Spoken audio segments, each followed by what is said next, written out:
It's always encouraging when your lock of the night play ends up closing much higher than when you actually bet him. And that was the case for us last week at UFC Edmonton, as we saw Cody Gibson, who we bet as our lock of the night play at minus 185, close closer to minus 400 come fight time.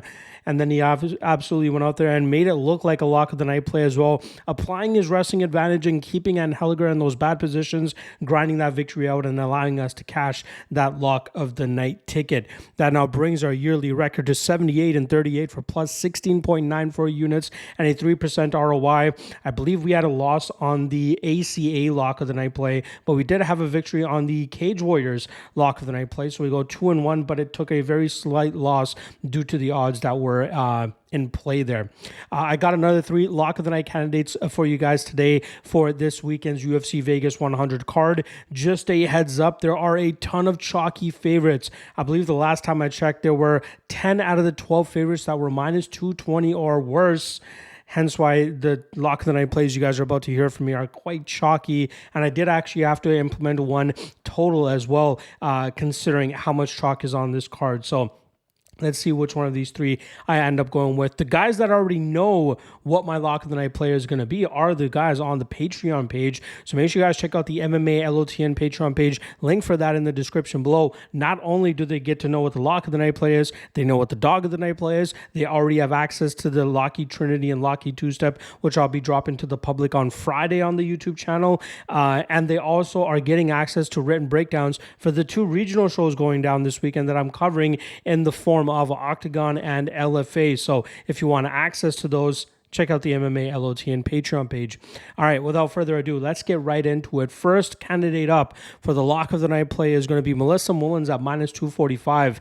Now, last time around, she was my lock of the night play against Nora Cornell, and she ended up coming up short, and I believe a lot of that had to do with her bad weight cut, not to mention the fact that it seemed like it was an anomaly of a performance, as she has shown an ability to go 15 minutes with her grapple-heavy approach and be very successful. So I'm going to chalk up that Cornell performance to an anomaly more than anything, and believe she can go out there and out-grapple a fighter that's been showing grappling tendencies on the regional scene. Segela makes her UFC debut this weekend, but I do not think she is ready for the type of grappling and pressure and control she'll be facing from somebody like Mullins, hence why I believe Mullins is worthy of a consideration as a lock of the night play.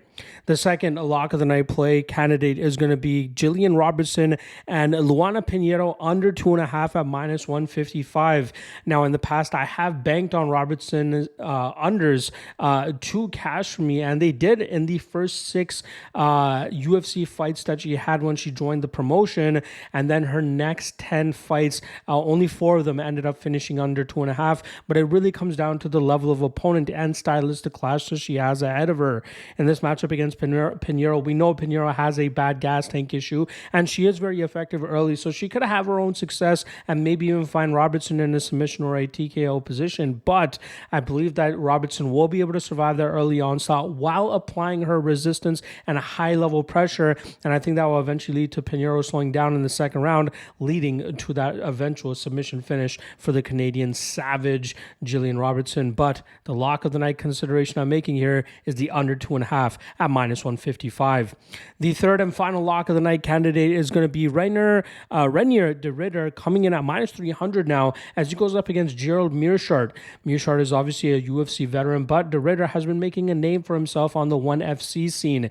He was the double champ over there, I believe, in the middleweight and light heavyweight divisions, which he ended up losing to the light heavyweight champion, but still very impressive performances from this BJJ black belt, who is very good at taking the back of his opponents and finding those submission opportunities and getting them out of there. 12 of his 17 victories have come by finish, and I believe he'll be able to do the same thing here against Gerald Meerschaert. Both these guys are high-level BJJ black belts, but I do have to give the edge to de Ridder as he is a little bit faster, a little bit more agile, and a little bit more athletic. Not by a whole lot, but Meerschaert often slow, plodding, powerful, but I do think that de Ridder has the finesse and technical advantages in the jiu-jitsu game. Should be fun, but I do believe that de Ridder is the better fighter here. Which of these 3 do I end up going with as my lock of the night play for UFC Vegas 100? Check out the link in the description below, or drop a comment. Let me know what you guys think and who you would play as your lock of the night for UFC Vegas 100. Again, I don't normally like playing anything worse than minus 300, minus 350 if it's really worth it. So let me know what you guys think in the comment section below. Content heavy day due to my tardiness in terms of the content that I'm dropping this week. So I will see you later today for the top 3 dog of the night candidates, and then much later today for the quick picks version of the UFC Vegas 100 breakdowns. See you guys then. Peace.